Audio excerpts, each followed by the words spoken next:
Gaslighting is one of the most dangerous tools toxic and narcissistic people use because it doesn't just hurt your feelings, it makes you doubt your reality. The term comes from a 1938 play where a man secretly dims the gas lights in the house, then insists to his wife that nothing has changed. Over time, she stops trusting her own eyes and starts trusting him instead. That's gaslighting in a nutshell. What you see isn't real. What I say is real. And once someone can do that to you, they own the script in your head. What gaslighting looks like in real life. Gaslighting is a form of mental and emotional abuse. It's especially common with narcissists, but any toxic person can use it. They slowly make you believe your memory is unreliable, your reactions are too much, your instincts can't be trusted. They're the only one who really sees things clearly. Typical lines include, "You're imagining things. That never happened. You always misremember what I said. You're too sensitive. You're being dramatic." At first, it looks like small misunderstandings. Over time, it becomes a pattern. Every time there's a conflict, you are somehow wrong. Every single time. Narcissists have huge egos and fragile self-esteem. They need control, admiration, and power. Gaslighting gives them all three. They rewrite events to protect their image. They keep you confused and dependent. They cut you off from friends and family by making you doubt everyone else and yourself. If you're being gaslit, you may notice. You question your memory. You apologize constantly. You can't explain why you feel so wrong, but you do. You feel like you're going mad, even though nothing is obviously wrong. From the outside, people might see the pattern clearly. From the inside, you're just trying to survive the day and stop arguments. The psychological damage of gaslighting. Gaslighting isn't just a bit manipulative. It's psychological warfare. It can lead to 1. Destroyed self-esteem. You start believing you deserve poor treatment. You accept abuse as normal. 2. Isolation. You pull away from friends and family, or they're pushed away by the narcissist. Your world shrinks until it's basically you and them. 1. Chronic self-doubt. Even after the relationship ends, you second-guess your thoughts, choices, and memories. Decisions become terrifying. 2. Mental health problems. Long-term gaslighting is strongly linked to anxiety, depression, low self-worth, codependency, and even symptoms of PTSD. 1. Fear of new relationships. You may struggle to trust others or yourself. You're always scanning for manipulation. You feel ashamed you didn't see it earlier. Gaslighting is not just manipulation. It's a slow form of brainwashing. Signs. You may be experiencing gaslighting. You don't need to tick every box, but if several of these feel uncomfortably familiar, pay attention. You constantly second-guess yourself. You find yourself thinking, "Am I too sensitive?" Several times a day.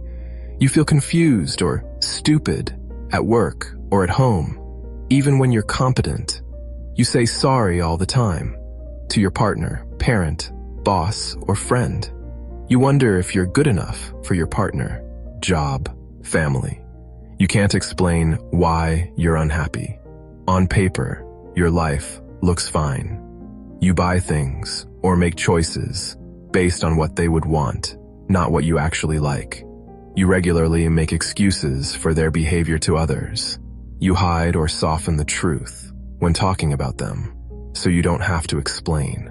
You feel something is off, but can't put it into words. You catch yourself lying to avoid their anger or twisted version of events. Simple decisions feel overwhelming. You avoid certain topics to keep the peace, even when you know you're right.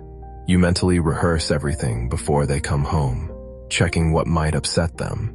You remember being more confident, relaxed, and happy before this relationship.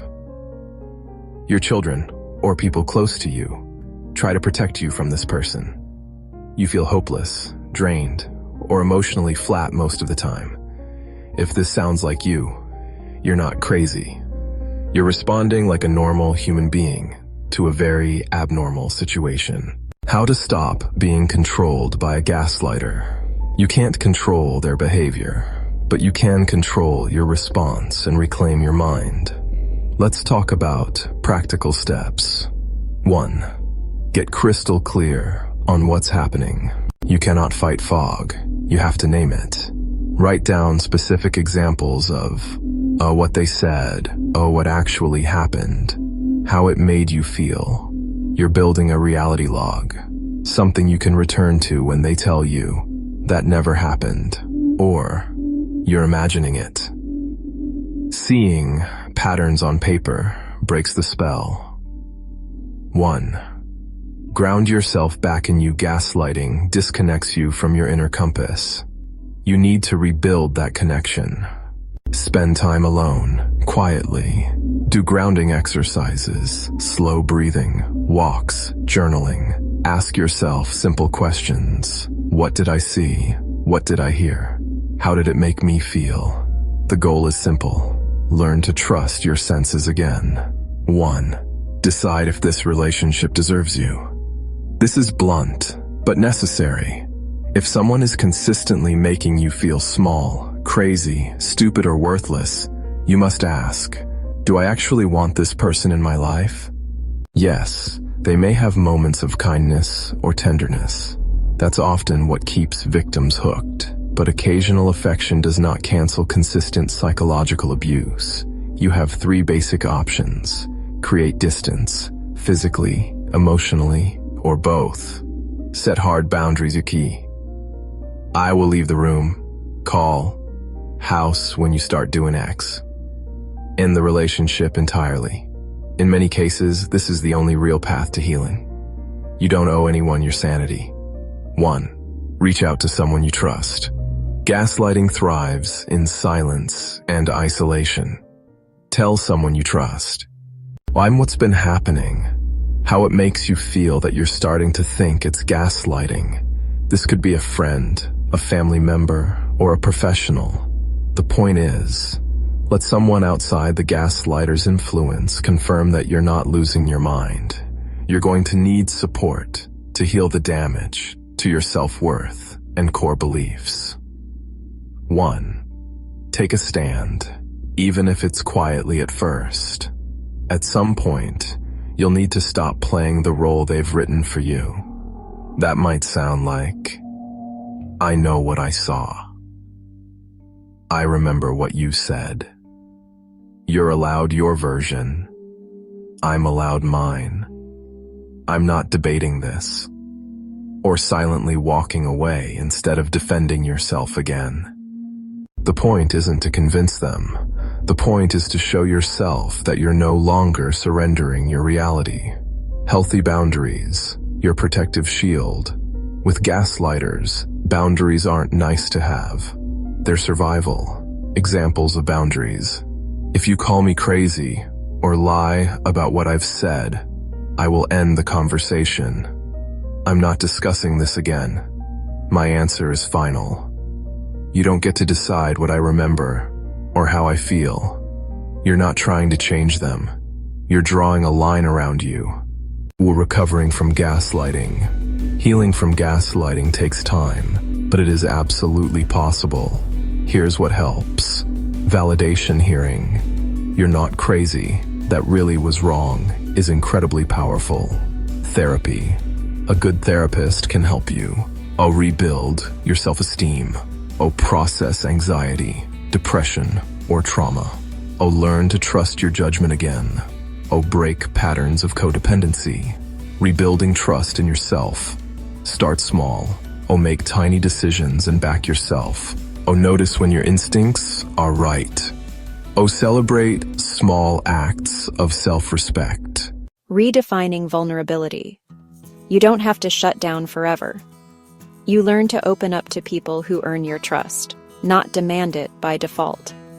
With time, support, and boundaries, you can regain your clarity, Trust your senses and memories again. Spot manipulation early. And most importantly, refuse to let anyone rewrite your reality ever again. Because your mind, your memories, and your truth are not negotiable. See you in part 3.